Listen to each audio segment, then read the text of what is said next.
know that we've been having Dr. Silveyra speak to us on the specific aims of a grant proposal. I would like to welcome everyone, and before she speaks, I'd like to read a short bio. So Dr. Patricia Silveyra is an associate professor of environmental and occupational health at Indiana University Bloomington School of Public Health. Her laboratory studies sex-specific mechanisms of lung inflammation triggered by air pollution exposure. She received a PhD in biochemistry from the University of Buenos Argentina. I'm sorry, I didn't pronounce that well. And came to the US as a postdoctoral fellow in 2008. She later joined the faculty at Penn State College of Medicine and the University of North Carolina at Chapel Hill. Since 2021, she's a faculty member and principal investigator at Indiana University, where she leads an NIH-funded program. Dr. Silveyra has received 5 grants from the NIH and multiple foundation grants and scholarship. And I also need to mention here that she's a previous GWIS fellowship recipient too. She teaches grant writing course for PhD students and is a mentor for several junior faculty in our department. So Dr. Silveyra, thank you so much for honoring our invitation and accepting to speak to us today. So you can have the floor. Thank you, Kemi. Thank you for inviting me. And what I'm going to do today is share with you some advice and some examples of specific aims. Probably I'll be talking for about half an hour, a little bit longer, and then we can open it up for questions. I organized my talk into the different sections of the aims, and then a little bit of detail into what has been helpful for me when writing aims and as I progress as a grant writer to be successful, and also the lessons I learned as a reviewer of grants, sitting in panels where there were aims in front of people and different people interpreted different things because the writing didn't have enough detail or enough clarity. So my goal is to help you writing your aims, providing you all these little secrets that I have acquired over the years. And I understand not all of you are going to apply to NIH, but there are multiple agencies that receive grants that will require a page similar to the aims. So if you structure them the way that I will advise you today, it doesn't matter where you submit, you're probably going to do well. So I have a lot of slides, but I'm going to move fast. So let's just begin, talking about writing grants. And these are some of the tips that I give always people who are starting writing their first grant. I usually tell them to think about what makes the most sense to you, but also what you are capable of doing with the resources and the collaborators that you have available. A lot of times when we are junior, we have this big idea and we want to solve this huge problem, and we try to put it all in the first grant, and that is what the senior people can see, and they think, oh well, this is too much for you. You don't know it yet because you are thinking that you can do all of these things, but actually it's too ambitious, and they can deduct points from your grant if your grant is too overambitious. So what I recommend to those of you starting is write your ideas, and don't discard ideas, but when you have a draft of your grant, share with people who are experienced grant writers and people who are in review panels, because it's very easy for them to see that happening, and it's very hard for you to see that happening when you're junior. And normally I start writing grants something between 6 and 9 months before the deadline. Some people start even a year before. But that gives you enough time to kind of work on at the beginning, kind of figuring out the ideas that are important and understanding that if there's something to be changed, you have enough time to reassess and not miss the deadline. And also gives you time to talk with program officials, with people in the agencies, and with people who may be your collaborators. And the first thing that you should write is the aims page. So if you're in this workshop and you're thinking about your aims, this is great because that's going to help you plan your next grant. All right, so the other thing to remember, and this is in general, not just the aims, is that the people that are going to review your grant are probably not super experts in what you do. They're not going to know more than you about your work. So you have to write with enough detail to explain what you're going to do and, specific to your area, but also with a broader perspective. Sometimes I review grants that are completely out of my area of expertise, and I learn about what I'm about to review from the grant that the person submitted. So be clear and don't assume that the people evaluating you know all about it. The other important thing is to make sure that when you write a grant, that what you want to do is what the agency that has the money wants to fund. So make sure that you have the conversations with the people at those agencies and that you read their website and you read the call for applications so that you don't propose something that, even if it's perfectly written, they are not going to dedicate money to fund. And if you have a group of people that are writing as well, make a group or create a schedule with them or share your plan with someone. It's very easy for us individuals to kind of change plans and modify or don't do things that we plan to do. But when you have other people around you, you have accountability and it's easier for you to stay in track. And get feedback. I know it sounds obvious, but getting feedback is difficult because it puts you in a position of vulnerability. Sometimes you write something and you're like, oh, what are they going to think about me if I share this thing? I don't know if it's good enough. People are going to judge me. The people that are senior and the people that have been doing this for a while, they know that it's a draft and they will give you honest feedback that is going to help you. And people are not going to judge you for that. And actually, they're going to appreciate that you give them enough time and that you give them the opportunity to help you. All right, so let's go to the aims page, which is what we are discussing today. First of all, what is it? It's one page that has to have everything that is important and exciting about your project, but without a lot of detail. Depending on the agency, it may be called specific aims, overview and objectives, project overview. I have seen all these different names. I'm sure in your agency it's called something different. Think about what it is. And then when you're planning to write, make sure that you apply all the advice that I'll give you today to that. It's one of two of the most important sections that are in any grant, and one of the most difficult to write. So you're probably going to be thinking, oh my God, it's only one page. Why am I struggling so much? Well, you're not alone. Everybody goes through this. And it is a very difficult page to write. So understand that, if it takes a lot of time, it's okay. What you have to convey in this page is enthusiasm. You want the person reading this page to want to read your grant, to want to know more about it. So there are reviewers that are going to be assigned to your grant and they have to read the whole grant and they're going to start with this page and say, okay, they want to read this today, they want to read this in the plane, they want to read this at 3 a.m, whenever they have time. But if this is really exciting, they're going to want to continue reading. So that's your goal in writing a very exciting aims page. And then there will be other people in the review panel that are only going to read these. So when we review grants, there's usually 3 people that get the full grant to read.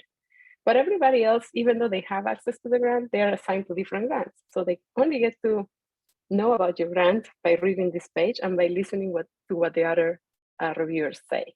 So if you write a very good aims page, you get everybody in the panel excited. And then when it's time to vote, everybody will vote based on what they think of your aims page and probably challenge the other reviewers with questions if they are negative about you. So it's important that you write it clear because it's a very crucial piece of information that you provide to the panel to evaluate you. All right, so the other thing that is important to consider is that when you write your aims page, it is a conversation starter. So if you have your aims page polished, then you can contact people and say, hey, I'm writing this grant. Do you think you can help me review it? Do you think you can help me with this aim?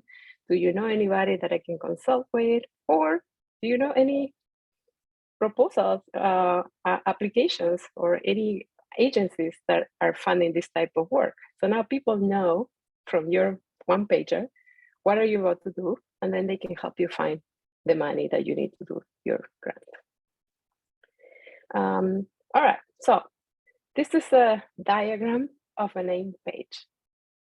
You have a big picture at the beginning, and then you become more and more narrow, where you talk about your objectives, and then you actually say what is it that you're going to be doing.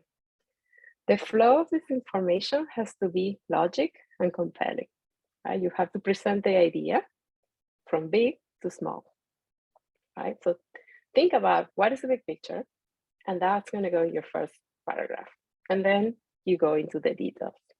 Depending on the type of work you do, it may be easier to think about this than to think about this. Some people, the people that do more molecular work, they're always thinking about molecule with molecule, right? I'm going to study this amino acid mutation, and then this is what the mechanism that I'm going to describe. But what is the big picture, right? What is the disease that I'm studying? How many people suffer from this disease? How important this is to the world? Whereas there may be other work that is more population-based or it's more public health-based, and it's not, doesn't go into the level of detail of a mechanism. So it's easier for you to think about the big impact, but hard for you to think about the mechanism. So it's really going to depend on your area and the type of work that you do. What part of the aims is going to be easier for you or more difficult for you? So the instructions that NIH gives you to write aims are as written in this slide. It says, state the goals of the proposed research and summarize the expected outcomes, including the impact that the results of the proposed research will exert on the field involved, right? Basically what we just said. It tells you, list the aim and make sure that you test a hypothesis or you're creating something novel or you're solving a problem, right? So that is going to define how impactful your research is going to be. The reviewers have a set of questions that they have to answer and areas that they have to score.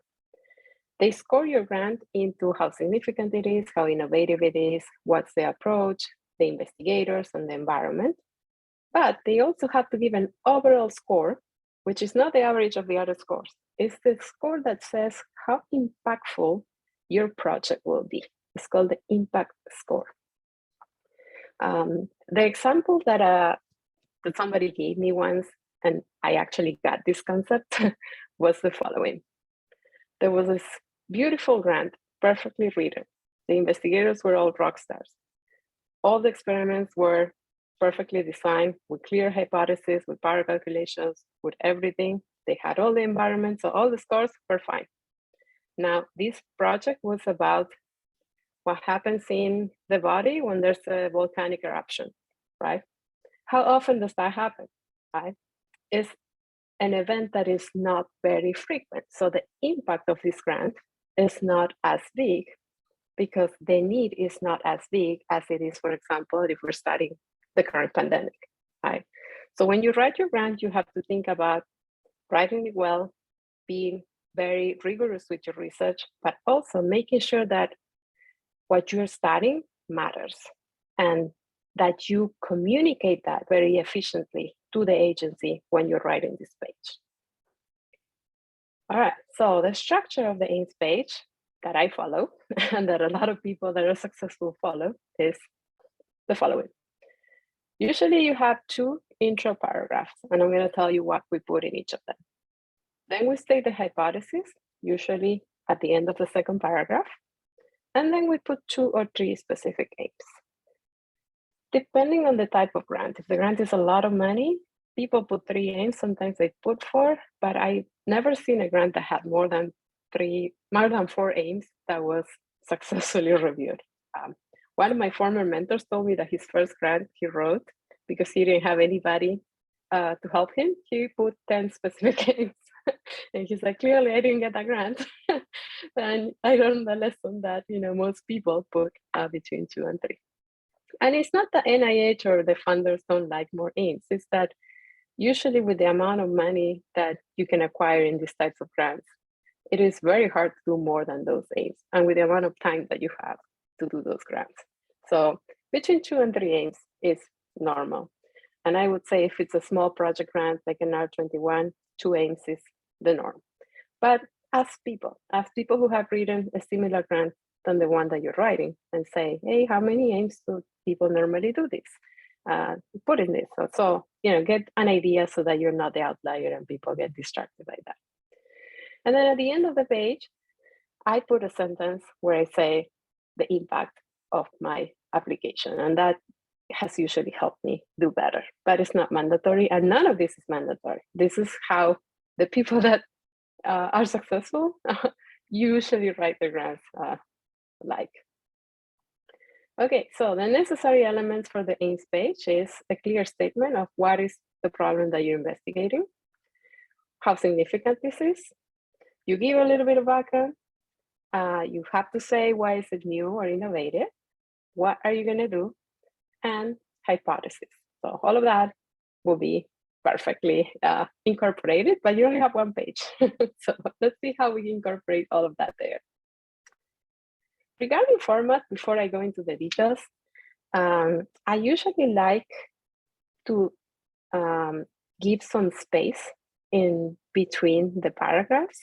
You can leave one space or 0.6, like depending on how crowded you are, but don't write something that looks like this top part.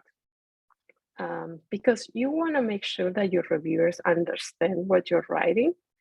And reviewers are professors in general that have day jobs, that have grants they are writing. And the time that they have to review all these grants that they're assigned to is usually at night, or when they're traveling, or in the weekend, when they are distracted by other things. So if you write something that is going to make it hard for them or make it easier for them to misunderstand the sentence because they are over 4 years old like me, and your eyes need help after that age, keep in mind that they may read the sentence you wrote, and if you don't write it very clear or with enough space, they may not understand it the way that you intended them to understand it. How many times I get junior faculty that come to me and they say, I got my reviews back and they totally misunderstood what the grant. They are criticizing this, but I actually said it. And a lot of times, not all the time, it could be clarity, but it could also be that you are doing something that is hard to read. And then people read fast and they totally misinterpret, or their brain goes faster than them. They can catch themselves reading something incorrectly. Some people put a diagram that helps. I never put a diagram because I usually don't have space. So do it. Keep in mind who is reading your grant. That's the advice that I'm going to give you.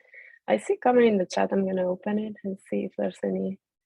Okay. All right. Yeah, we're going to take questions at the end. Thanks, Kemi. All right. So here's an example of one of my grants.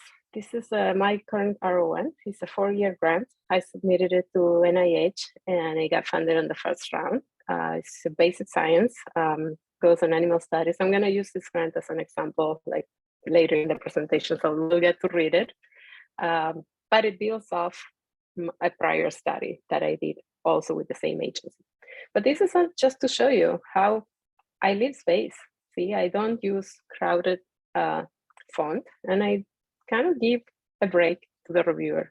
And I put involved what, if they need to go back to something that is important, is there. So it's kind of helping the reader to go to the places and not get confused. Here's another example. This is my K award that I got a few years ago. And similarly, I leave space. And I also justify, but it's not, I don't always do that. Some people like the justified spacing, other people like the non-justified spacing. There's like, you can survey all your professors and you get half and half opinions. So in that sense, there's no preference. But every time that I have given my aims to people, they always tell me, yeah, it was very clear and I appreciate the clarity and the spacing. So if you can be concise enough in your writing and leave those spaces, it may help you. And in here, I put, like keywords that were also bolded. Some people discourage others to do that. I like it personally, because if I have to go back to find something, I'd like to find it fast. So only you know what is important in your page. and where do you think the hard to read parts may be, and then you can design your spacing and your formatting that way. All right, let's go paragraph by paragraph about the structure and the content. So the first paragraph, which is right here, it has to have an opening sentence. It has to state the current knowledge. It has to show what is the gap in the knowledge or the lack that we have in the field, and why we need to solve it, and what will happen if we don't solve it. So similarly, we have to go from general to specific. You have to guide the reader and engage it. So say what is that big problem and how are you going to address it, right? I'm sorry, and why it's important that you address it. And if you can, add a hypothesis here. If not, you can add it in the next paragraph. Avoid putting a lot of information. This is the most common error I see in people that I advise to write grants. They want to put all the background. Everything's important, or they cite all the people there. Just go to the point. What is the most important information I need to provide here so that my reviewer knows what I'm talking about and why is this an important problem? The next paragraph is going to have the long-term goal. So not just what you're going to do in your grant, but what's going to happen later on. And then you talk about the objective of the proposal. You give your hypothesis if you haven't stated before, and why, the rationale for that hypothesis. A lot of times these, in my current grants, is due to pilot studies that I have done. So I usually say, this is our hypothesis that is based on XYZ experiment we did, and we got this result, or XYZ publication from our group or from XYZ group, right? So you say your hypothesis, but you also justify why you're proposing it. So in this paragraph, you have to show what you want to accomplish.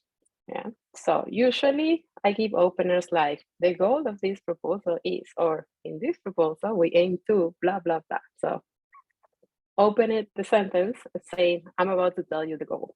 And if you remember from a few slides before, I had, in one of my grants, I even had that part bolded. This is the objective, right? So tell them what it is the goal.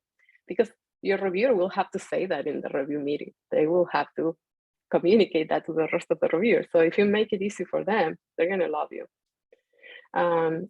If possible, say what you're accomplishing your goals is going to do to the field. And if applicable, right? If you have information and you want to state the premise, what is the scientific premise to which you are developing your grant about, even better. All right, so now the section of the aims.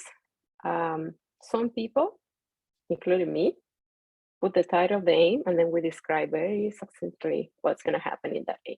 You saw it, right? And some people, also me, put a hypothesis for each aim. It's not necessary, it's not mandatory, but I like to do it that way. It helps me develop better my ideas. Other people just say the aim, just the title, and I have seen people getting funded doing just that. So whatever works for you, works for you. But I'm telling you that if you only put the description, if you don't put a description, you only leave that sentence for your reviewer to interpret what you're going to do. And if they don't read it the way that you intended it to be read, now you're in trouble because they're going to understand that you're going to do something different. So whichever you choose, make sure that you're clear. All right, so this is just an example of how aims are usually explained. So the aim one, to test the hypothesis that blah, blah, blah. And then the description will say, we will do this and measure this. We predict that this is going to happen, or our hypothesis predicts that this is going to happen. So these are kind of structured ideas that I have found in other grants, and I just put here for you to follow if you get stuck. But if you have a very clear idea of what you're going to do, it should be simple to describe it. And then the last paragraph is the impact of expectations. As I mentioned, is optional, but I recommend doing it because when I started doing that, my grants started getting better. You just say what you expect to find. And then what is the payoff, right? How doing your proposal, doing all those experiments, doing all those measurements, how does it give the NIH or your funder back right? What does it give back? They give you money, what do you give back, right? It's knowledge, but how is that going to revolutionize your field or make it better? And also make sure that it's something that they want to fund, right? So if I'm submitting a grant to the National Heart, Lung, and Blood Institute, right, I want to make sure that I know what their mission is, right? So if my grant is not about lungs, heart, or blood, then it's going to be really hard to write that. So that's also going to help you determine where do you submit your grant. Okay, so let's go now into the specifics of each paragraph, and I'll give you some examples as well. So in the first paragraph, we want to convince all reviewers that this is a problem and that needs to be solved, right? Because all the reviewers are going to read this. You have to say why, right? What is it exactly that what is the missing piece in the field that you want to address? And why does it matter to your funder? So the opening sentence has to have like a kind of hook, to begin the flow of logic, right? You want the reviewer to read that sentence and want to read more. It should say what the proposal will be about. It should relate to the mission of the funder, and it should avoid statements that are obvious to any reviewer, right? Don't put extra information that, everybody knows. What do I mean by that? Here's an example. Cigarette smoking is recognized to cause adverse health effects on health, sorry. Okay, that's not very specific, and that's something that basically everybody knows, right? So how about the second sentence? Although global cigarette smoking rates have decreased in the past 20 years, smoking rates have increased among low-income women of childbearing age. See, this is an opening that is telling me that there's a problem. It's telling me what the specific problem is, and is letting me hungry for the next sentence. Now I want to know more. Okay, all right.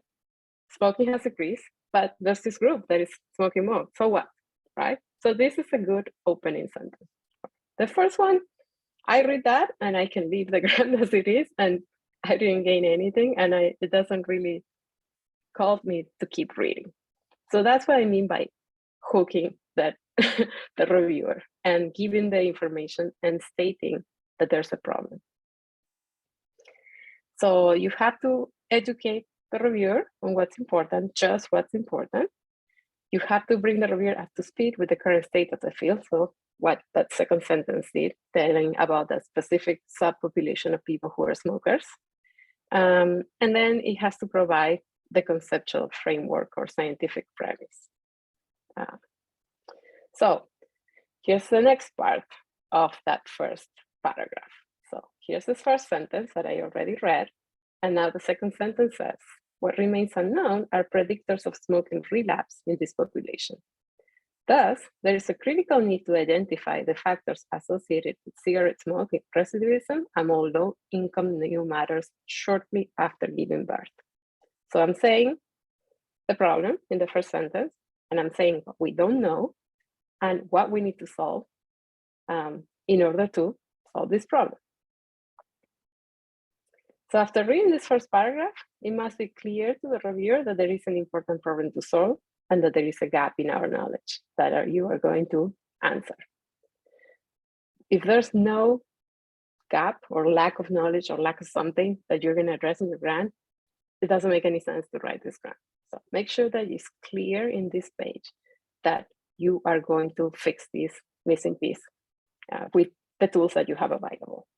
Okay, and even better if you say this is critical, this is urgent, there's a lot of people dying from this, or there's a lot of people affected from this, or if we don't act fast, this is going to become worse, or because it's external factor, this problem is about to become worse, so it's important that we act now. So try to give an idea of urgency of why this needs to be done now.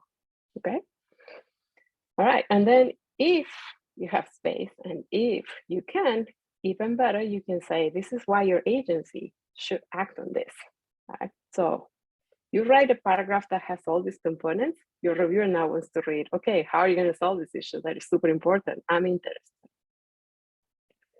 So continuing with this example, now at the very end of the paragraph, this good grant writer, I took this from an example from a book.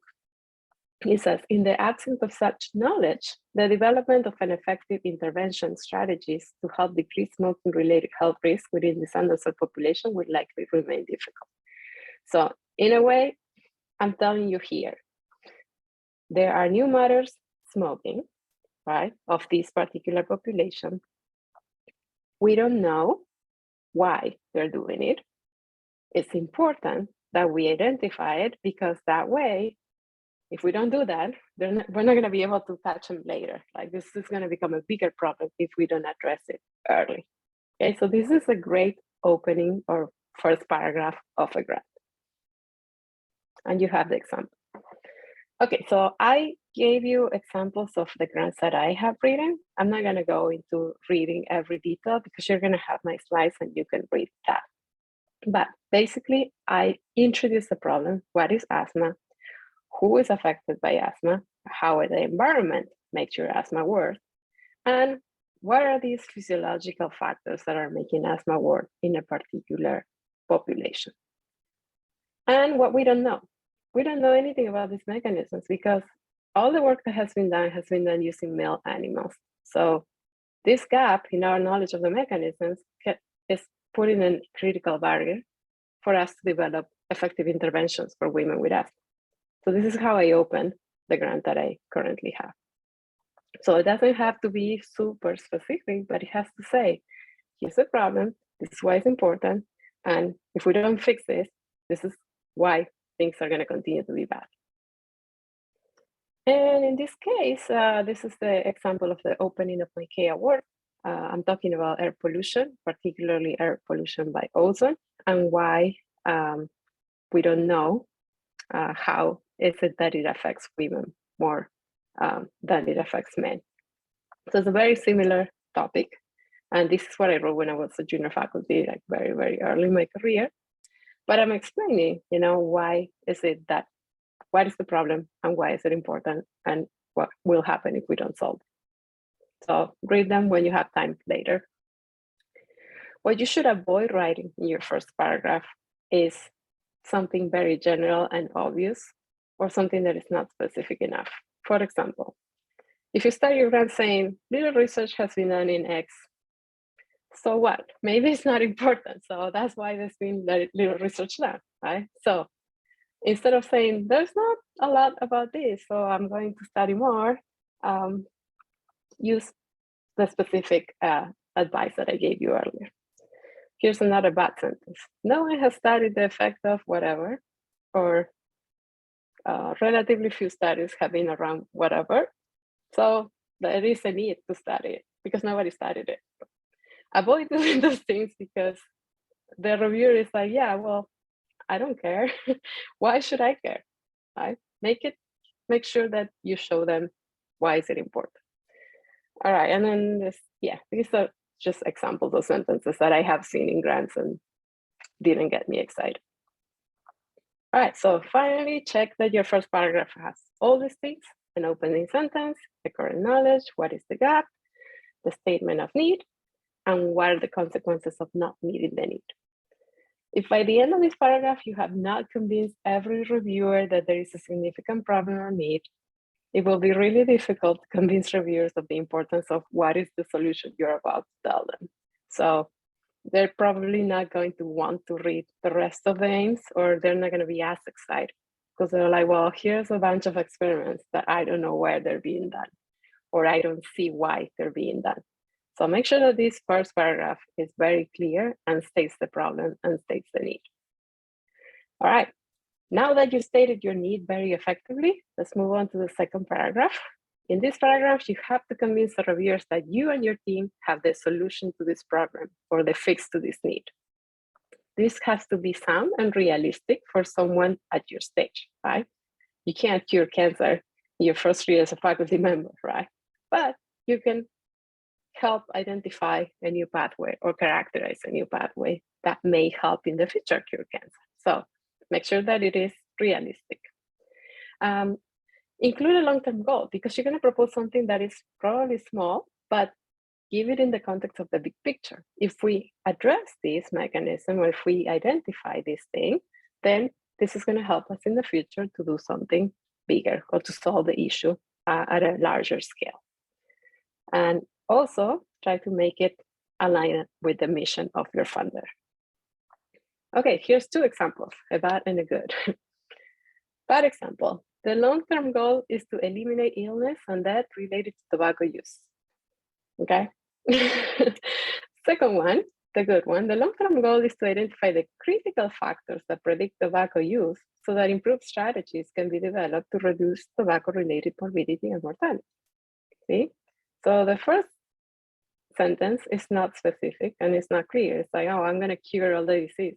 That's not realistic, right? Whereas the second one is telling you a specific action. I'm going to find what is the most important factor in this population. Because then if we know that, then we can propose a solution. So include an overall objective that states the purpose of the project, your activities and your experiments, and make sure that that is clear, that what your purpose is about will address the gap, and that it will be aligned to the long-term goal, and that it has a defined endpoint. Example, bad example. Our overall objective in this application is to investigate the factors related to high smoking relapse rates among low-income new mothers. Versus good example. Our overall objective in this application is to identify factors predictive of high smoking relapse rates among low-income new mothers. See how I only use a different word and the meaning of the sentence completely changed. So if I find factors that are related, they could or could not be the ones causing or the ones predicting what's going to happen. They could just be coincidence. Whereas if I design my study in order to find what is it that is making this matter smoke, then I can design an intervention. If I only find things that are related, maybe I design an intervention that may or may not work. So be specific and make sure that the words that you're using do not change the meaning of your sentence. Here's again bad examples to avoid. To investigate factors related to, the bad word is related. To explore or better understand why, it's wishy-washy. To improve our understanding, we don't gain anything by improving our understanding. We have to be specific. What exactly are you better understanding here? Examine the reasons, research the effects, or look to see what are the facts. Yeah, if you write to look to see what are the factors, your reviewer is done with you. So make sure that everything's concise. Okay, so second paragraph, as I mentioned, some people put it in the first, others put it in the second, has to have a hypothesis. What is a hypothesis? Here's the dictionary definition. A tentative assumption made in order to draw out and test its logical or empirical consequences, all right? So formulate your hypothesis in a way that directly addresses the need and make sure that it's a real hypothesis, an affirmation, not a question, not an if then, and that is testable, that it has two possible outcomes. It's either refuted or it's not, right? So a lot of times I see hypothesis with an if, but how do you test that, right? So make sure that your hypothesis is a hypothesis, is an affirmation. Example, our central hypothesis is that key psychosocial and environmental factors may relate to high rates of smoking recidivism among low-income new mothers. I don't have to tell you why that's bad, like may relate. How do you know if that's true or not? It may or may not, but what is may is not specific. The only difference is if you remove the may, now you have two outcomes. It either relates or it doesn't. Right? So be careful when you write your hypothesis because this is a very common mistake as well. All right, so in the second paragraph, you link all these parts that I just mentioned, going from your long-term goal to the objective, more narrow, to the central hypothesis, narrower. So you also make sure that it has a flow that is logical. Here's an example. The long-term goal of this proposal is to identify the critical factors that predict tobacco use so that improved strategies can be developed to reduce tobacco-related morbidity and mortality. I already mentioned this. This is a broader description. Now you go narrower and you say our overall objective in this application is to identify factors predictive of high smoking relapse rates among low-income new matters. And more narrow is the hypothesis. It's the key psychosocial and environmental factors relate to the high rates of smoking recidivism among low-income new matters. See how you go from broader to narrower, and you end with your hypothesis in the second paragraph. This is the example from my arrow 1. I'm saying here, what is our goal? What's going to happen if we fix our goal, right? Why am I proposing this? Because I give a little bit of preliminary information. And then based on my data that I acquired through your help, funder, you funded me to get this data that I'm using right now to develop my new hypothesis. So then I say that I'm going to test the hypothesis in my game. Here's the second paragraph from my key award. In this case, it's more general. And again, you have to compare these two paragraphs. There's like a 5 or 6 year difference in me as a trainee. So you're gonna spot more mistakes in this one than in the other one, right? But I still had a central hypothesis. I put some objectives. I put the outcomes. So it's very differently written, but it still states the key concepts that I mentioned earlier. All right, so when you finish writing your paragraph, let's check again that you have your long-term goal, that you have your objective, that you have your hypothesis, and you have your rationale. The rationale is your reason, the basis. In my case, I explained I had this preliminary data that led to my hypothesis. But it doesn't have to be from your own data. It can be from different data. But the idea is, why are you doing this project, right? Why the goals and objectives, or what are the activities that you're about to explain to the reviewer, why have they been designed in such way? What is the rationale? Why? What is the reason? Okay, so now we get to the aims part. I already showed you this slide, right? These are examples in which, we put what is it or what's the hypothesis we're going to be testing. So the how are you going to do? Now that you have said what the problem is and why it's important, then you're going to say how you're going to solve it. A good aims paragraph or section will provide a logical step-by-step development of the activities by which you're going to fulfill your objective. It also has concise headline type of statements, right? So what's the goal? Very concise, and then you develop it. Collectively, all your aims should relate to the goal of your proposal, but they should not depend on each other. And every aim, ideally, should be focused with a working hypothesis. So imagine that you have a big project and you have 3 experiments. Your 3 experiments, each of them is going to answer a different question, but they all relate to the same thing. So you can have hypothesis specifics in each of the specific aims. All right, so first example, study psychosocial factors of low-income mothers who resume smoking after giving birth. And the second one is to identify key predictive psychosocial factors for smoking relapse among low-income new mothers.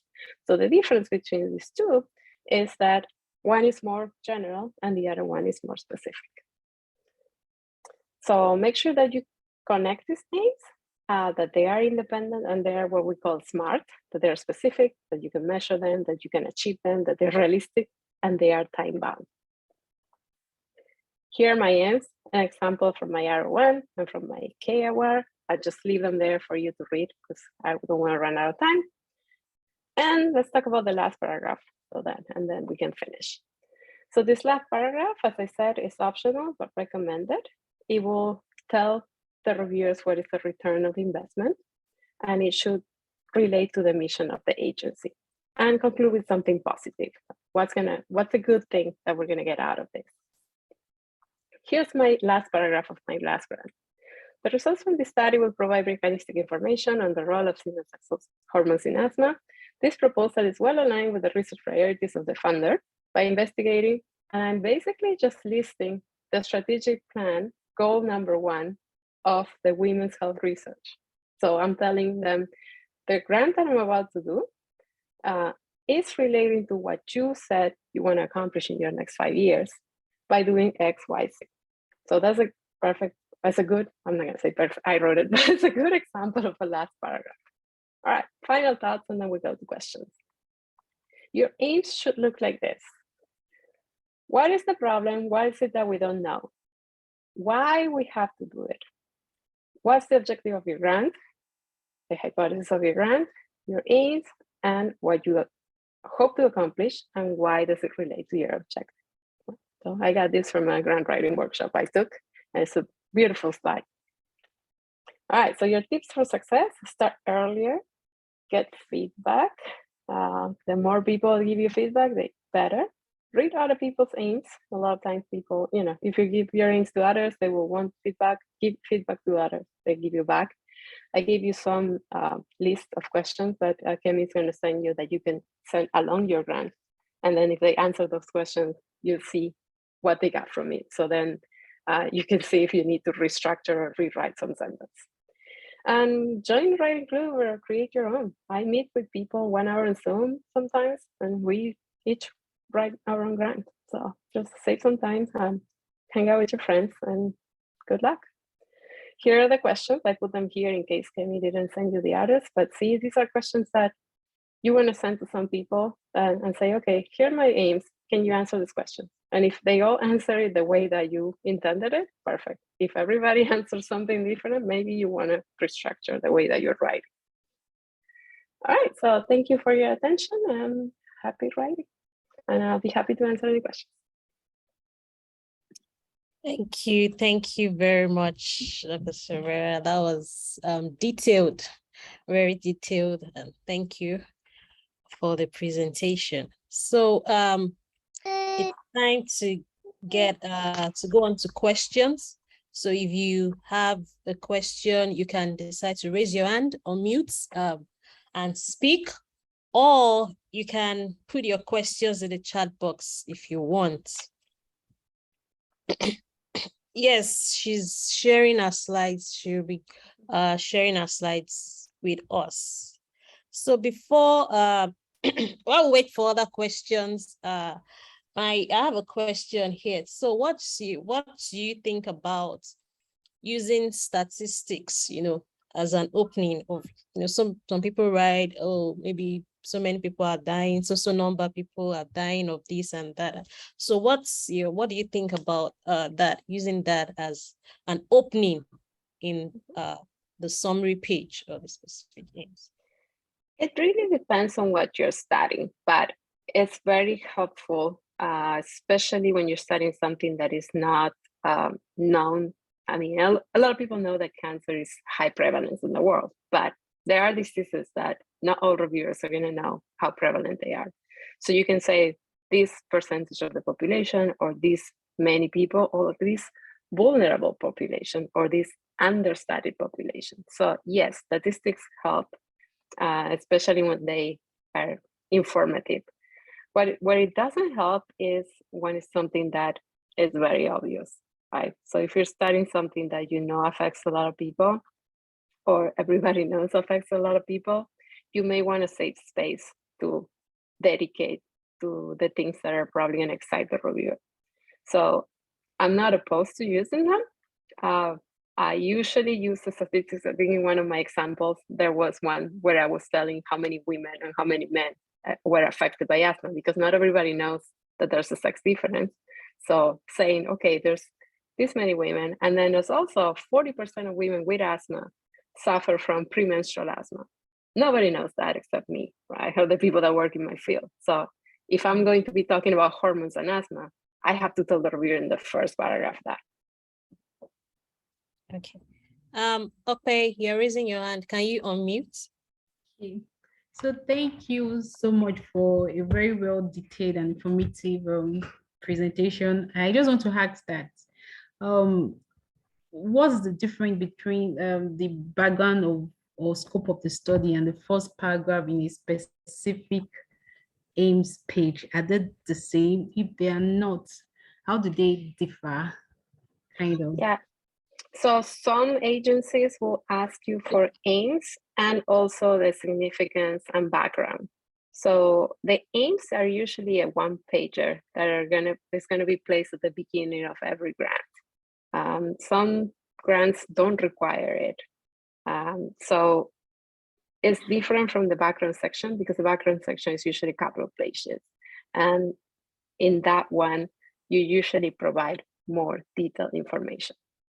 And again, I have seen grants that put 3 or 4 pages of background.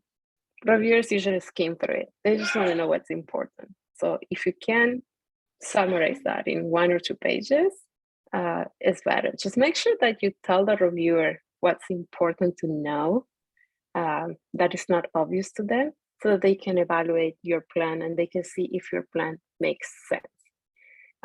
A common mistake I see, and this is my students do this when they're taking my grant writing class, they just start writing all this information that I could easily Google about a problem, right?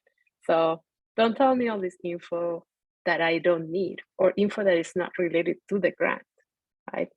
You have to be specific and you have to concentrate on the information that is crucial. Like if you're going to propose a mechanism of, a regulation of a gene or something, but you know that not a lot of people know about that specific mechanism, then put a diagram and say, okay, I'll give you an example. I had a grant where I studied the effect of estrogen in regulating an inflammatory pathway.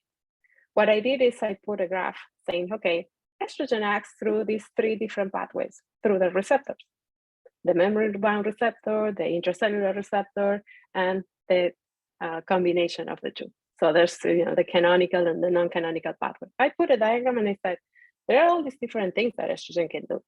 And then later on, when I am explaining that I'm going to treat my cells with estrogen, I go back and I said, as I mentioned earlier, there's all these different things, so I'm going to study them in different ways. So to answer your question, the aims is a summary of the whole grant and what's the specific activities, and the background is what's the literature summary that you have to provide for your reviewer to be able to evaluate your activity. Okay, thank you. Thank you so much. Any other questions? Please ask your questions while we have Dr. Patricia here. Okay, so I have another question for you. So talking about the aims not depending on each other, and you said they should not depend, but they should relate to each other.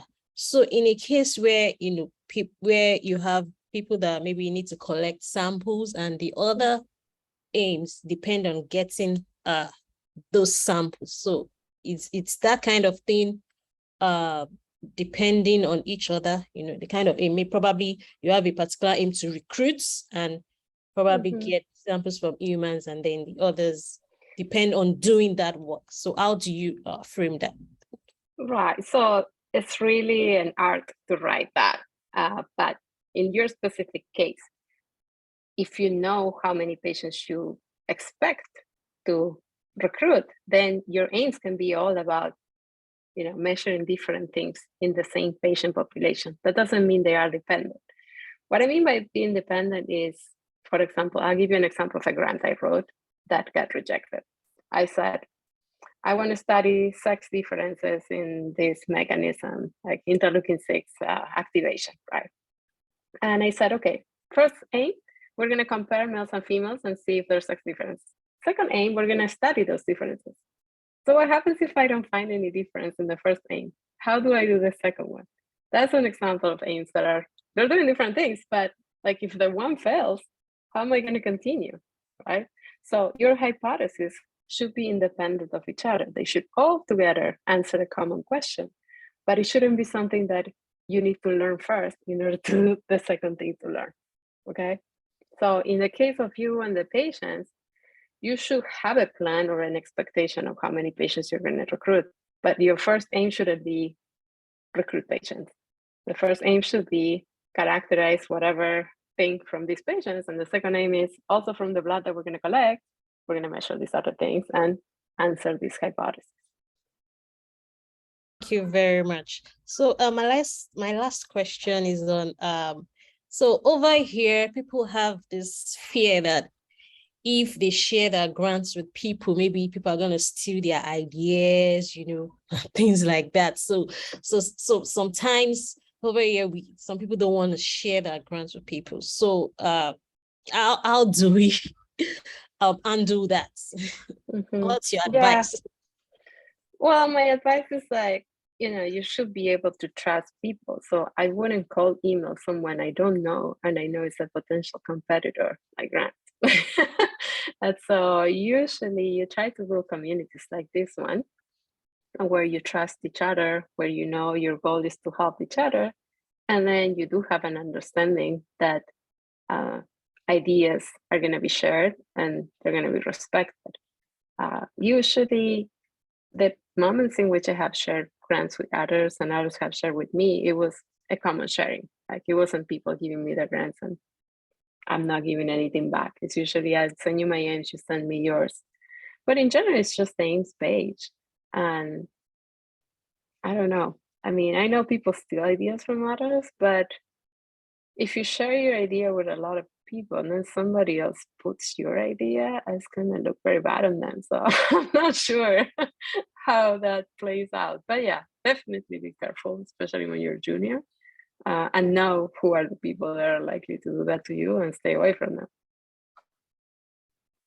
Thank you so much. So we should have like a trusted network of people that we can share our grants. Thank you so much. You're already a few minutes past the hour. Oh, someone else is That's another raising. question. Sure. Yeah, go ahead. Let's take that. So Yeah. please kindly unmute Dr. Chioma. Okay, thank you so much, Professor Patrick. It's good to see you. Yeah. Good to see you. I just have one question. I want to ask, are there possible, you talked about forming a group of, joining a group that writes. And like our own environment, we know we have a lot of factors around joining a group. Like she mentioned about your ideas being stolen and all that. But I want to find out, are there possible groups that are outside, you know, our locality that people can join and learn? Because most times writing grants out to overseas, it looks like it's different from the grants we write within our own country. Yeah, there are different groups to write. You can have a group of specific people writing a similar type of grant, or some people who just write papers or just write grants. Or you can have a group that is just a group. It's just a space. So I don't know your career stage, but at my career stage, I usually have a lot of people wanting to meet with me all the time. So if my calendar is blocked because I have a meeting, nobody else can block me on that hour. So it's usually a meeting that I create with other people, and it's actually our writing group. So it's that meeting that we all have, but we're actually all on Zoom, say hi to each other. They say, what are you going to work on? 5 minutes, everybody. And then we all write in our own computer while everybody else is there. So, you know, everybody's camera is on or off, but you know that you're in this meeting. Nobody bothers you because you're in that meeting, but you're actually writing your grant. So it's not that hard to create a writing group. Now, if you want a more structured one, like today we all write aims and today we all share aims with each other, you can create that with a group of people, maybe from your professional societies or from your department that are at the similar career stage. And it is clear that they're not going to waste each other's time. Okay, Thank you. Thank you. Sure.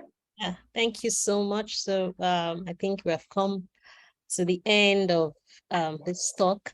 Thank you so much, Dr. Patricia, GWIS Nigerian Subchapter. We appreciate you for taking the time out to speak to us. We really appreciate you, and we hope we can invite you more in the future. Thank you. Anytime. So much. Thank you so much. Okay, have a wonderful evening, everybody. Yeah, And thank good you. weekend. Thank you, Dr. Patricia. Thank Okay. you. Take care. Yeah, Bye-bye. bye. Bye.